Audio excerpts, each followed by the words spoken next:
Good morning friend, সুতোপাজ ব্লকে সবাইকে স্বাগত। আশা করি তোমরা সবাই ভালো আছো। যাই হোক, দেখো আমিও ভালো আছি। মোটামুটি বাবার বাড়ি থেকে ঘর আসার পর এটা হলো আমার মানে প্রথম ব্লগ। না হলে অনেক দিনই বেশ ব্লগ দেওয়া হয়নি।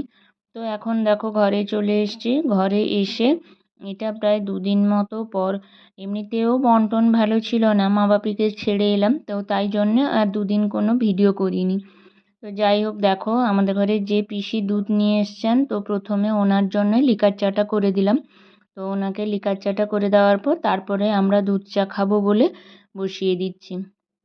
আর দেখো সকালবেলা যেখানে গ্যাসের কাছে দাঁড়িয়ে আমি চা করি, তো ওইখানে না সূর্যের আলো পড়ে, জানালা দিয়ে সূর্যের আলোটা পড়ে।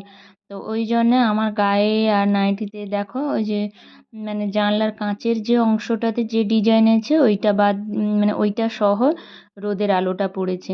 আর ওই জায়গায় কাঁচটা একটু লাগিয়ে দিতে হয়, আর না হলে গ্যাসটা হাওয়াতে উড়ে যায়। আর যাই বসাই না কেন ওই বাসনটাতে তাপ লাগে না।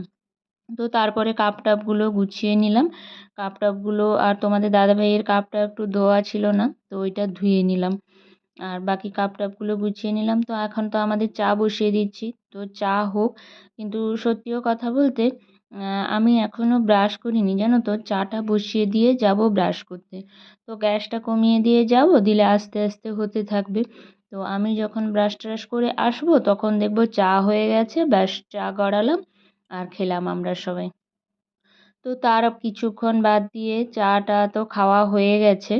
আর চাটা খেয়ে নেওয়ার পর এই যে দেখো জামা কাপড় এত, তোমরা ভাবছো হয়তো আমার জামা কাপড়, কিন্তু না, এগুলো হলো আমার বোনের জামা কাপড়। বোন আমার যে কাকা শ্বশুরের মেয়ে, ওর জামা কাপড়। ও কলেজে ভর্তি হয়েছে, হোস্টেলে চলে যাবে, তো যার জন্য ওর জামা কাপড় ব্যাগটা গুছিয়ে দিতে বলেছিল। তো জামা কাপড়গুলো গুছাচ্ছিলাম। আর ব্যাগটাও রেডি করে নিয়ে ও জামা কাপড়গুলো গুছাতে আরও পারেনি, তো সেই জন্য আমাকে বলছিল, বৌদিভাই এসে একটু আমার ব্যাগটা গুছিয়ে দাও না।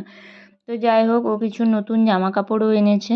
তো যাই ওই জামা কাপড়গুলো ওখানে দেখা হচ্ছিল, আর দুজনে কথা বলছিলাম, আর তার ব্যাগটা গুছিয়ে দিচ্ছিলাম। আর সকালবেলাতেই দেখো, তারপরে ও স্কুলে যায় পিসিমণির স্কুলে যায়, পিসিমণির কাজকর্মগুলো করবে বলে। তো স্কুল থেকে এখন এলো ও, তারপরে এসে আমাকে বলছিল, তো যার জন্য আমিও কাপড় চোপড়গুলো কাচাকুচি করছিলাম। তো কাচাকুচি যখন শেষ হয়ে গেছে, তো তখন ওই জন্য ওর কাছে এসে জামা কাপড়গুলো গুছিয়ে দিচ্ছিলাম। আর তার সঙ্গে সঙ্গে গল্পও হচ্ছিল দুজনে। আর ওদিকে ঘড়িতে দেখো 9টাও বেজে গেছে ঘড়িতে। তো আর আমারও এখানে গুছানোর চলছে, তবে সেখানে আরও রান্নাবান্নার আয়োজন উদ্যোগ হবে। তবে সে নতুন জামা পেয়ে আনন্দে লাফাচ্ছে। স্বাভাবিক, দেখবে আমাদেরও নতুন কিছু এলে যখন দেখবে মনটা বেশ আনন্দ হয়, উৎফুল্ল হয়।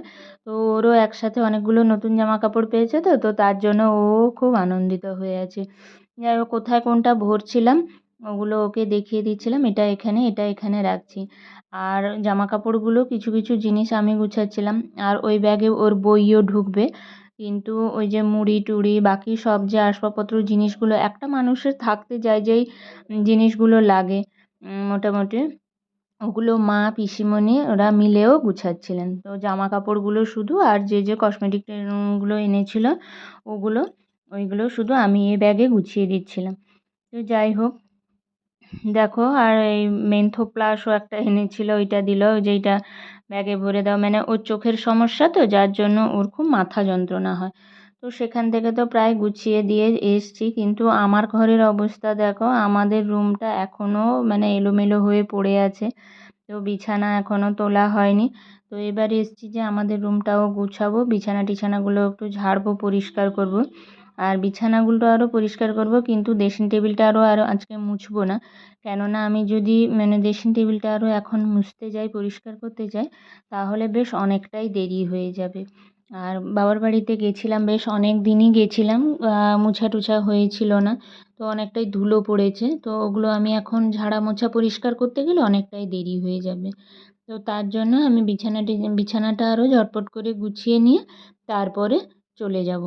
আর বিছানায় ঘুমানোর সময় জানো তো, আমাদের সাইডের বেডশিটগুলো তেমনভাবে একটা মুড়ে যায় না, কিন্তু তোমাদের দাদাভাই তো ও যে সাইডে ঘুমায় একদম মানে ও বেডশিটটা একদম মুড়েই যায়, বিছানা থেকে গুটিয়ে যায়, এই রকমভাবেই হয় আর কি। মানে ও পাশ যখন ফিরে তখন বেডশিট সহ নিয়ে পাশ ফিরে, এইরকম ব্যাপারটা একটা থাকে।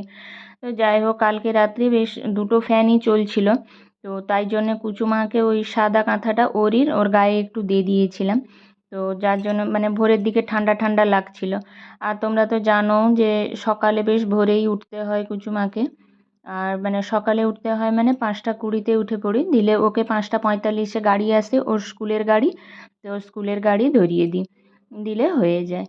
তো ও 5টা 45-এ কিন্তু স্কুলে চলে গেছে, আর তারপর থেকেই আমার শুরু হয়েছে কাজবাজ। তো এখন তো জানো একটু শরীরটাও অসুস্থ, তো তার জন্য তো খুব একটা স্পিডেও কাজ টাজ করা যায় না। তো তার জন্য খুব একটু আস্তে আস্তেই কাজ করতে হয়, আর অনেকটা সময়ও চলে যায়। আর এখন তাড়াহুড়োও একদম করা যায় না। তো যাই হোক, আমি বিছানা টিছানাটা ভালো করে তুলে নিচ্ছি। আর ওখানে তোমাদের দাদাভাইও চলে এসছে, কি খাবে বলে, টিফিন খাবে বলে চলে এসছে। মানে ও সকালে উঠে বেরিয়ে যায়, এখানে যে ঘরের কাছে অফিস করেছে ওখানে থাকে, আর তারপরে তার মেন অফিস কাঁথিতে যায়।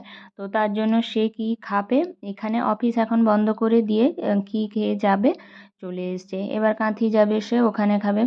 আর বেশিরভাগ দিনই ও দুপুরে খেতে একদম সময় হয় না, মানে ঘরে এসে খেতে সময় হয় না। আর সকালবেলা বেশ 10টা 11টার দিকে যখন যায় তখন ভাত তরকারি করে দিব বলি, কিন্তু ও এত সকালে ভাত তরকারি খেয়ে যেতে চায় না, বলে পেট ভারী হবে, বাইক চালাতে অসুবিধা হবে, তো যার জন্য ও খেয়ে যাওয়া যায় না। তো সেখান থেকে মোটামুটি তোমাদের দাদাভাইকে খেতে টেতে দিয়ে কাজ গুছিয়ে নিয়েছি। আর তারপরেই দেখো কাণ্ড হলো, যেহেতু আমার হিমোগ্লোবিন অনেকটা কম আছে, ডাক্তার বলেছিল, তো তার জন্য কুলেখাড়া রসটা খাওয়ার চেষ্টা করি কম বেশি। তো এখানে ঘরের পাশে একজন দিয়ে গেছিলো, তোমাদের দাদাভাই বলেছিল দিয়ে যাওয়ার কথা একজনকে, ও দিয়ে গেছিলো। তো ওই যে কুলেখাড়ার রসটা খাবো বলে করতে এসছিলাম, মানে কুচো কুচো করে ওই মিক্সির মধ্যে ভরে দিই, জল দিয়ে ভরে দিই, দিলে রসটা হয়ে গেলে ওই রসটা খাই। কিন্তু একটা কাজ হয়েছে দেখো, জলটা বেশি হয়ে গেছে, আর জলটা বেশি হয়ে গিয়ে মিক্সিটা যেই চালিয়েছি মানে চারদিকে ছিটিয়ে গেছে। আর আমার কাজ বাড়লো আর কি, সবটা মোছামুছি এসব আবার পরিষ্কার করতে হবে। মিক্সির মগটার মধ্যেও ঢুকে গেছে, মানে ওই যে মুখটা আছে মোটরটার, ওই মোটরটার মধ্যেও ঢুকে গেছে।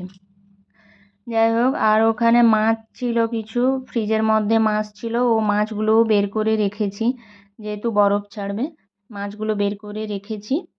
আর ওই মাছগুলো রান্না করব বলে। আর সেগুলো ছিল ছোট মাছ, আর বাপি বাজার থেকে নিয়ে এসেছিলেন, ইলিশ মাছ নিয়ে এসেছিলেন।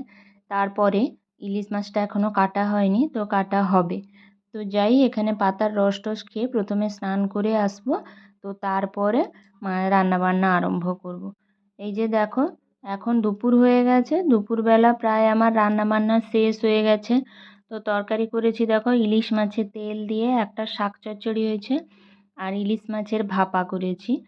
আর এরপরে দেখো এখানে এই যে ছোট ছোট খোসলা মাছ ছিল, ওগুলো টক করেছি, একটু তেঁতুল দিয়ে টক হয়েছে। আর এখানে কাঁকড়ার ঝোল করেছি। তো আমার মেয়ে তো কাঁকড়ার ঝোল খেতে প্রচুর ভালোবাসে, ও কাঁকড়া কেটে মা ওর হাতে দিলেন, আর ও বললো মাম্মা আমি কাঁকড়ার ঝোল খাবো গো। তো যাই হোক, ঝোলই করেছি, মোটামুটি 4টা তরকারি কমপ্লিট হয়ে গেছে। আর এখানে দেখো স্নান টান করে এসে কুচুমাকেও স্নান করিয়ে দিয়েছি। তো স্নান টান করে এসে ওর ঠাম্মার সাথে ঠাকুরের কাছে ফুল দিচ্ছে।